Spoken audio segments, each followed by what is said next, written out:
शीतला माता की पूजन का विधान है, उस विधान में कोई गर्म चीज की महत्वता नहीं है क्या? कोई गर्म चीज की महत्वता? फिर भी दुनिया के लोग अपनी बुद्धि लगाकर माता की जब पूजन करने जाते हैं तो वहां अगरबत्ती भी जलाते हैं और दिया भी जलाते हैं।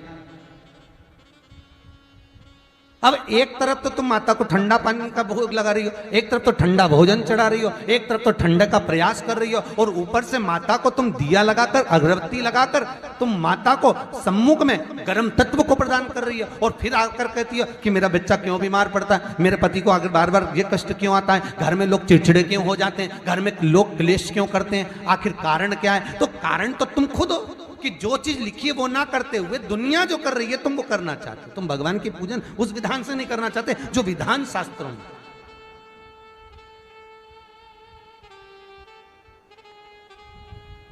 जो शास्त्रार्थ विधान कहता है। महाराज, शीतला माता की पूजन में कहीं ऐसा लिखा है कि तुम दिया लगाना, अगरबत्ती लगाना? शीतला माता की पूजन में लिखा है 1 लोटा पानी लेना, उस जल में पुष्प आदि लेकर माता को ठंडा भोजन का सुंदर भाव से माता का स्नान कराकर पूजन करना, अर्चना करना, कुंकू, चावल, रोली, मोली जो चढ़ा सकते हो, चुनड़ी, वस्त्र आदि जो चढ़ाना हो चढ़ाओ। पर यह नहीं लिखा कि तुम दिया भी लगाना कि अगरबत्ती भी लगाना, क्योंकि गर्म तत्व वहां चाहिए माता। वो शीतल है, शीतला। और अगर तुम दिया लगा भी रहे हो, मान लो दिया अगर तुम लगा भी रहे हो तो उसके सम्मुख ना लगे, उससे दूर, बहुत दूर। शीतला माता की पूजन होती है ठंडे समय में, शीतल समय में। शीतला माता ने यह नहीं किया कि रोटी बना के उठो और थाली लेके लाइन में लग जाओ। तुम देखना, शीतला माता की पूजन करने लोग जाते ना शीतला सप्तमी, शीतला अष्टमी पे, बस 11 बजे तक तो रोटी बनाती रहेगी, सामान बनाती रहेगी, 1-1.5 घंटा में ठंडा हुआ, 12:30 बजे उठ के सीधे लाइन में लग जाएगी, जल्दी से पूजन करके सो जाऊंगी, काम खत्म। शीतला माता ने भी सोच लिया, बस तूने मुझे बेवकूफ बनाया, अब रुक जा तू। 11 बजे तक भोजन बनाया, 10 बजे तक भोजन बनाया, 1 बजे रात को लाइन में लग गई पूजन करने के लिए। 1 बजे रात को न जाने किसने पहला दी कि 1 बजे रात को लग जाओ लाइन में, सुबह तक पूजन करके अपने घर आ जाओ, फिर आराम से आके सो जाओ। अब इतनी जल्दी क्या है भगवान के पूजन की? माँ की पूजन करने जा रहे हो, माता से लाड़ लड़ाने जा रहे हो, अपनी माता से अपने दिल की बात कहने के लिए जा रहे हो, अपने स्नेह की बात कहने के लिए जा रहे हो, तो धीरे धीरे प्रेमवश आनंद से माता की आराधना शीतल समय में, ठंडे समय में। ठंडे समय का मतलब है भीतर से ठंडे होकर, अपने भीतर से ठंडे होकर। अब अपने भीतर तो ठंडा ही है ही नहीं ना, जल्दी जल्दी चलो, और आधी बहुत पतली खुशी है, और चलो, और ये कितना बड़ा कपड़ा थाली पे ढाक ढुका के लाइन में खड़ी है शीतला माता। शीतला माता, या हाथ में लोटा या हाथ में थाली, और इतनी देर में पड़ोसन निकल के बाजू में से जा रही थी और लोटा थोड़ा सा ढुल गया। अब यहां शीतला माता की पूजन करनी आई और ये हो गई चंद्र घंटा, लोटा जरा सा ही पानी का झलका, देख के नहीं चल सकती। ठंडा भोजन हाथ में, लोटा ठंडा पानी का, और अंदर अग्नि। शीतला माता भी कह रही इसको अजान दो पहले, इसको क्या मतलब?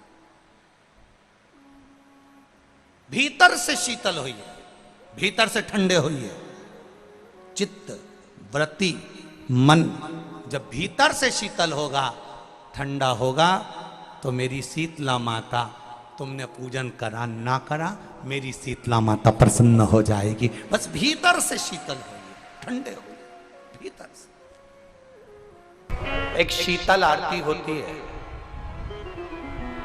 मेरी जीजियों बड़े सावधानी से सुनिएगा। एक शीतल आरती होती है। कभी अगर तुम्हारे जीवन में अगर कभी तुमको ऐसा लगे कि रोग बड़ा भारी हो चुका है और बहुत भारी रोग मुझे घेरता जा रहा है, या डॉक्टर को दिखाने जा रहे हो और तुम्हें ऐसा लग रहा है कि डॉक्टर कोई बड़ी बीमारी बताएगा, तो उस समय पर शीतल आरती का प्रयोग करें। एक पुष्प हाथ की हथेली में रख लीजिए, एक पुष्प हाथ की हथेली में रख लीजिए। और यहां तक शास्त्र कहता है अगर हो सके तो आंकड़े का अगर पुष्प मिल जाए, तुम्हारे यहाँ क्या बोलते हैं उसको, मंदार का फूल, आंकड़े का फूल, अकौए का फूल, जो शंकर भगवान पे चढ़ता है, छोटा सा होता है, घुंघरू जैसा होता है वो, उसको तुम्हारे यहाँ क्या बोलते हैं हरियाणा में? आंख का ही पुष्प बोलते हैं। आंख का पुष्प मिल जाए तो ज्यादा अच्छा है।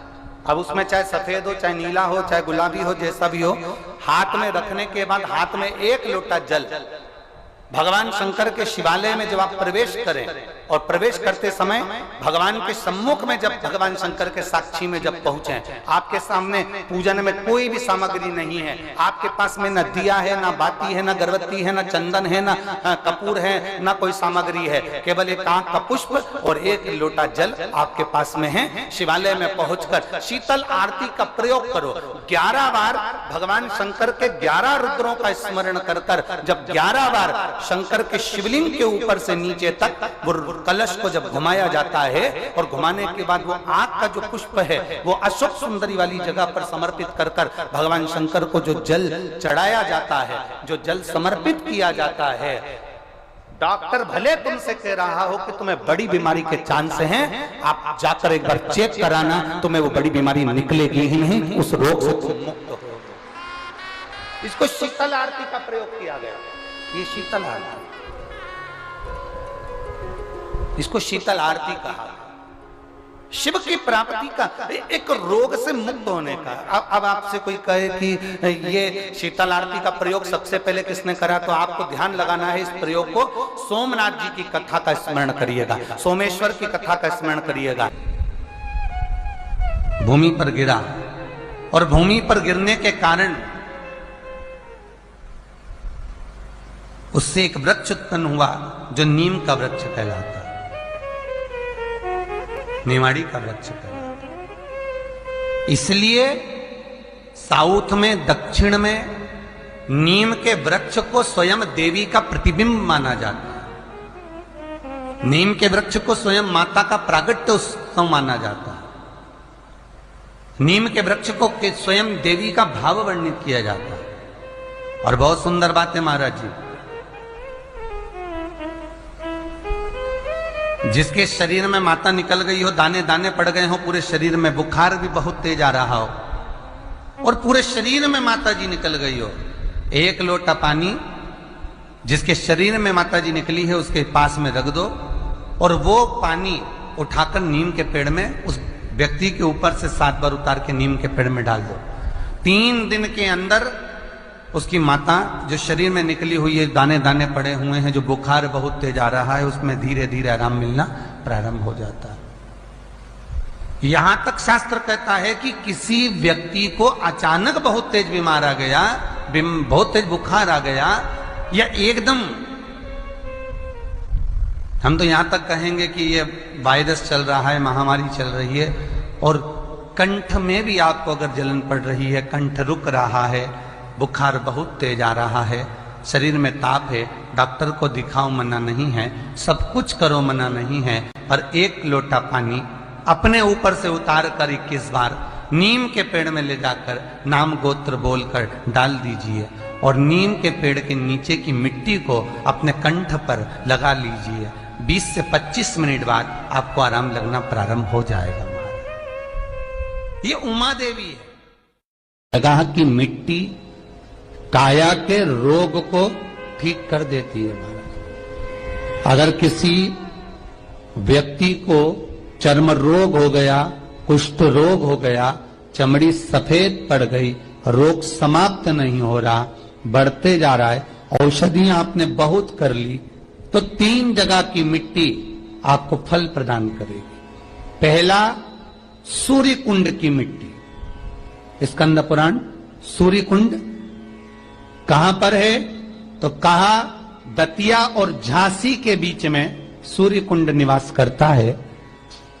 उस सूर्य कुंड की मिट्टी को लाकर जिस व्यक्ति को कुष्ठ रोग हो गया हो, शरीर की चमड़ी सफेद पड़ गई हो, स्कंद पुराण कहती है सूर्य कुंड की मृदा लगा लेने से 5 से 7 दिन में रोग समाप्त होने लगता है महाराज।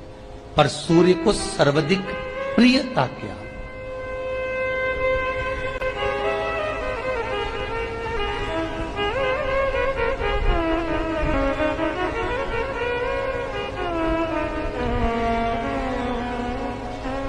सर्वाधिक प्रियता सूर्य को क्या? क्योंकि सूर्य तपता है, तो उस तपन को मिटाने के लिए सूर्य देवता के शरीर पर गाय का घृत मला जाता।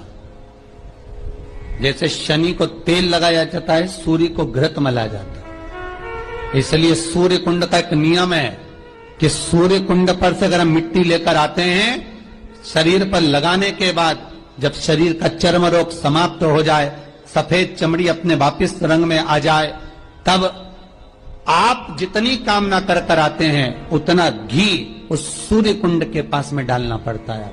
1 किलो, 2 किलो, आधा किलो, 250 ग्राम, 25 ग्राम, 50 ग्राम, जो आपने कामना करी है उतना चढ़ाना पड़ता। पर वो घी गाय का होना चाहिए, और उस घी का प्रयोग कोई नहीं कर सकता। इसलिए आज भी स्कंद पुराण में तो केवल सूर्य कुंड का वर्णन है, घृत का वर्णन है, पर स्थान आज भी झांसी और दतिया के बीच में जो सूर्य कुंड विराजमान है, आज भी वहां पर कुंड के पास में एक घी का कुआं है जिसमें घी डाला जाता है, पर उस घी का प्रयोग कोई दुनिया का व्यक्ति नहीं कर सकता। जो करता है वो शरीर में फपोले पड़ जाते हैं और बाद में सड़कर मर जाता है।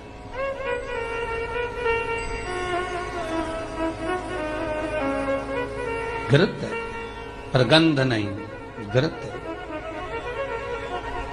3 जगह की मृदा जीव को सुख का अनुभव कराती है। पहला सूर्य कुंड महाराज, दूसरा वर्णन करा है जिस स्थान पर गौ माता को बांधा गया हो और गाय अपने बछड़े को, बछिया को जन्म देती हो, उस स्थान पर उसकी मिट्टी, उसकी मृदा, उस जगह की रज, जब मकान का मुहूर्त होता है, दुकान खोली जाती है, दुकान बनाई जाती है, दुकान में कोई अग्नि का प्रवेश हो, उससे पहले जहां पर गाय ने अपने बछड़े को जन्म दिया हो, बच्चे को जन्म दिया हो, उस स्थान की मिट्टी उस भूमि पर लेपन कर दी जाए तो जिंदगी में कभी संपदा की कमी नहीं हो सकती महाराज। ये दूसरी मृदा